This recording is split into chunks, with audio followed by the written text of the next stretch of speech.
Welcome to Grifter or Gifted. You know the drill. We dig deep into the lives of today's most talked about figures and try to figure out, well, are they actually changing the world or just playing us? Right. Are they legit or just really good at the game? And today, we're diving into someone who definitely keeps people talking. Nikita Dragun. And you guys sent us a ton of stuff on her, Wikipedia, news articles, even a look into that whole hype house thing. So clearly you want the full picture. Yeah, and it's a wild one. Nikita Dragun, she's built this whole empire on beauty, transforming herself, but also, let's be honest, on controversy. So is she a visionary entrepreneur breaking down barriers, or a master manipulator who's figured out how to profit from drama? Okay, so let's start at the beginning. How about that? Nikita, her original name was actually Dragun, which, interesting in itself, but she chose Dragun as like a rebranding. And that's a big clue right there, turning what could have been a childhood taunt into a symbol of power.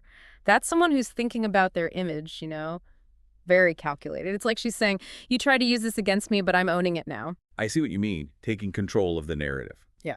And she definitely got people's attention. Back in 2015, she posted this YouTube video, you probably remember it, male to female transformation. It went viral like crazy, millions of views. He instantly became a huge voice for the trans community. Yeah, that video was a turning point for sure. I mean, she was super open and honest about her transition, and it resonated with a lot of people. But it does make you wonder, right? Was it genuine vulnerability or a strategy to build a following? It's tough to say for sure. Right, like what were the motivations there? But no matter what, it had a huge impact. Speaking of impact, we got to talk about her business side, right? In 2019, she launches Dragun Beauty, this cosmetics brand all about inclusivity and aimed at the trans community. Smart move, really. She saw an underserved market, a chance to be a champion for inclusivity. And it worked. Forbes even recognized her, said she had real business smarts, highlighted how well the brand was doing. Yeah, she was on top of the world. But then things kind of took a weird turn. As of February last year, Dragun Beauty, it's on like a hiatus. Yeah. And their social media has been silent since November 2022. What's going on there? That's a red flag for me. Is the hiatus legit?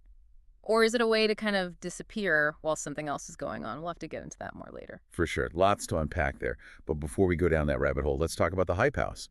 It was this whole collective of TikTok stars. Started back in 2019. The idea was to make content together. Oh, yeah, the Hype House. Total phenomenon. It was riding that wave of like TikTok and influencer culture exploding, but also it became a breeding ground for drama. And Nikita, oh, she was right in the middle of it. Totally. Especially that party, right? July 2020, peak COVID, everyone's supposed to be social distancing, masking up, and they throw this massive party at the Hype House, something like 67 people there, I read. Terrible look, honestly.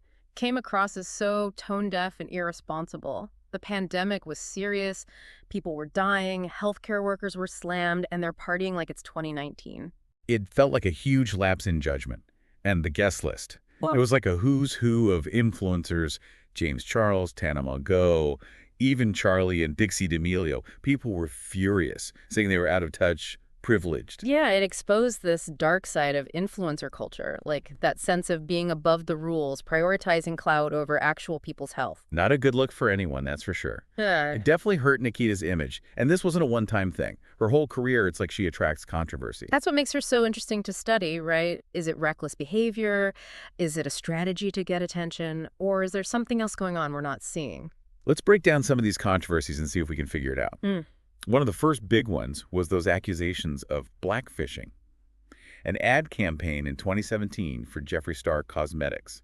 Her skin tone looked way darker than usual. Tons of backlash. Right, blackfishing.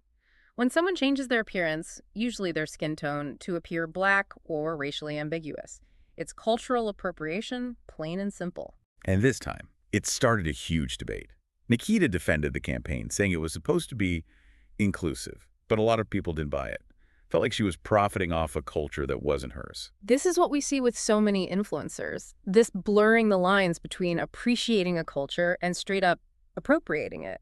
So is she being genuine about inclusivity, or is she using marginalized communities to benefit herself? $1 million question. Right. And it keeps coming up. Like 2019 at the MTV VMAs, she shows up in this outfit that caused a huge stir. 3 men on leashes, one of them black. People immediately connected it to a recent case of police brutality. Awful imagery, super insensitive. trivializing a serious issue, showing a real lack of awareness. Hard to believe she didn't see the backlash coming. At first, she said the outfit was inspired by Snoop Dogg at the 2003 VMAs. He had women on leashes. But later, she admitted she made the whole story up. See, there's the manipulation. Lying to defend a bad choice, that destroys trust, makes you question her motives. Is she just trying to be shocking? Or is she clueless about how her actions affect others? It's hard to say, but it does fit this pattern. Reckless and attention-grabbing. And then there was the whole box braids thing, same year.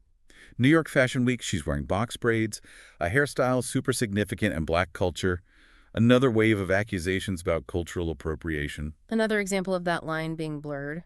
Either she doesn't get it or she just doesn't care. Which is worse? Who knows? Yeah, lack of awareness. Or worse, not caring. It's a theme for sure. Yeah. But maybe the most serious incident happened November 2022. She's arrested at the Good Time Hotel in Miami Beach. Things escalated quickly there. Felony assault, misdemeanor battery, misdemeanor disorderly conduct. Those are serious charges. According to what we've read, she allegedly attacked a security guard with a water bottle. Yeah. And was just generally acting erratically. Worrisome, right. Raises questions about her impulse control, her ability to handle conflict. It's a different Nikita than the one she shows online.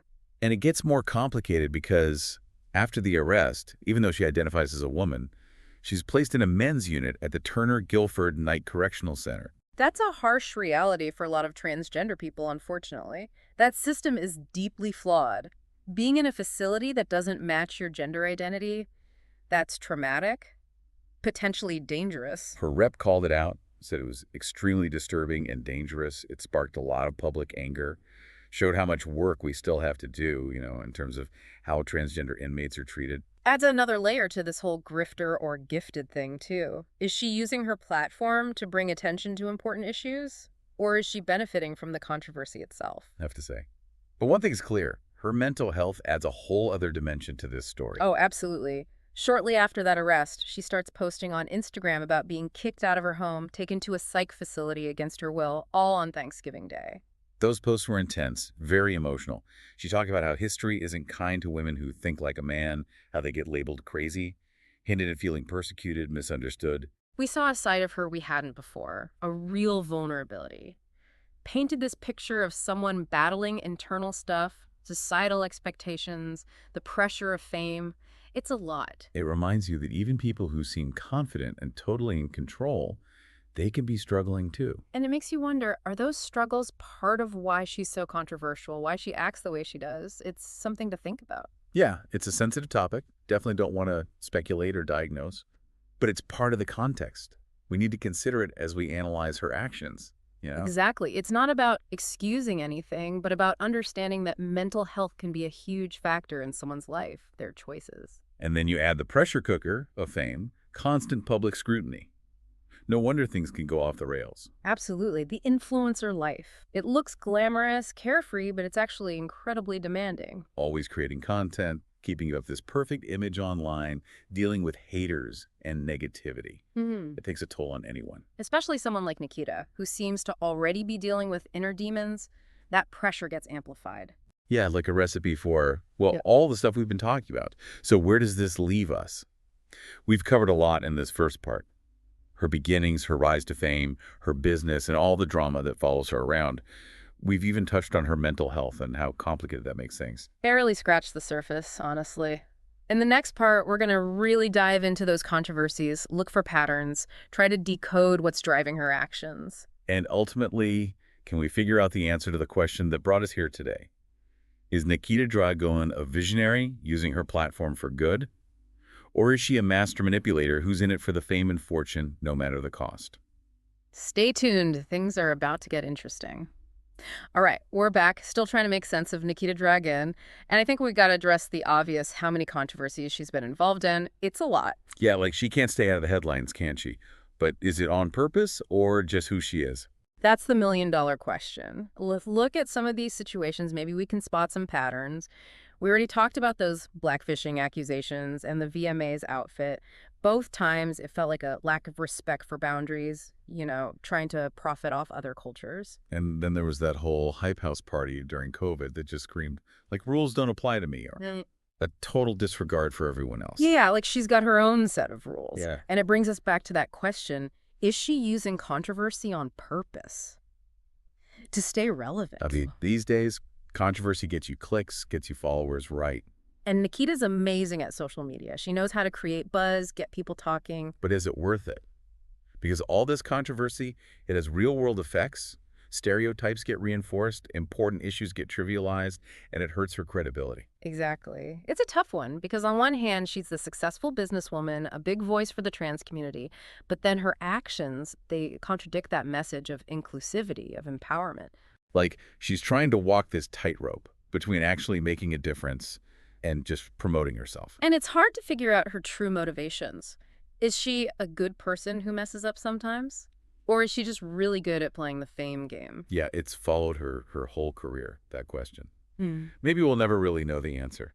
But let's switch gears a bit, talk about her mental health. We touched on it earlier. Right. She's been open about her struggles, being involuntarily committed, feeling like people don't get her. Adds a whole other layer of complexity to her story, right? Hmm. Reminds you that someone can seem to have it all and still be going through a lot behind the scenes. And it makes you think, do those struggles play a part in all the controversy, her behavior? I don't know if we can draw a direct line, but it's worth considering. Mental illness can show up in different ways. Sometimes people act impulsively, recklessly. We got to be careful here, right? Yeah. Not diagnosing her or anything. But it's important to remember mental health is a spectrum. Everyone experiences it differently. Exactly. We're not here to judge, just to try and understand her story. And that includes understanding how mental health might factor into her decisions, her actions. Absolutely. It doesn't excuse anything, but it helps us see the bigger picture. And when you add the pressure of being famous, always in the public eye, Yeah. no wonder things can get out of control. Totally. That influencer lifestyle, it's not as easy as it looks. Always got to be creating content, keeping up that perfect image, dealing with all the hate online. It's a lot for anyone to handle, especially if someone already struggling with their own stuff like Nikita seems to be. So back to our big question, grifter or gifted? Can we separate the person from her work? Can we appreciate what she's accomplished while still acknowledging the harm she's caused? Hard to say, but I think we got to remember, people are complicated. We all have good and bad in us. It's rarely black and white. Nikita Dragun, she's a great example of that. She's talented, built a successful business, speaks up for the LGBTQ plus community. But she's also made some really bad choices, hurt people with her words and actions, and she keeps being reckless. So it's up to each person to decide, what to make of all this, what conclusions to draw. One thing's for sure, though, Nikita Dragun, she's a force. Love her or hate her, she's made a mark on pop culture, on the beauty industry. Yeah, she knows how to promote herself. She's a smart businesswoman, and she knows how to get attention. And her story makes us think about some bigger things, influencer culture, what fame does to people, and the responsibility that comes with having a platform. So as we go into the last part of our deep dive, let's remember all the complicated stuff we've talked about and think about the bigger picture, the impact Nikita Dragun has had. Okay, so we've really gone deep on Nikita Dragun, right? Her successes, her failures, all that controversy that never seems to end. It's a lot to process. And as we try to make sense of it all, there's this constant push and pull between, is she real? Is she faking it? Is she trying to do good? Or just using everyone to get ahead? It's a question that hangs over everything she does. Like Dragun Beauty, right? It started with such a powerful message, inclusivity made for the trans community, it felt like a big deal. Oh, it was brilliant, honestly. Smart business tapping into that market and becoming like this icon. But then, poof, hiatus, no explanation. Is it real? Is it a way to dodge criticism? Not saying anything. That's always a little suspicious. And that lack of transparency is kind of everywhere with her, right? When something controversial happens, her explanations just feel empty. Like she's trying to protect her image more than actually taking responsibility. Always trying to control the narrative, make it work for her. But that carefully crafted image, it cracks when you see the pattern, blackfishing, cultural appropriation.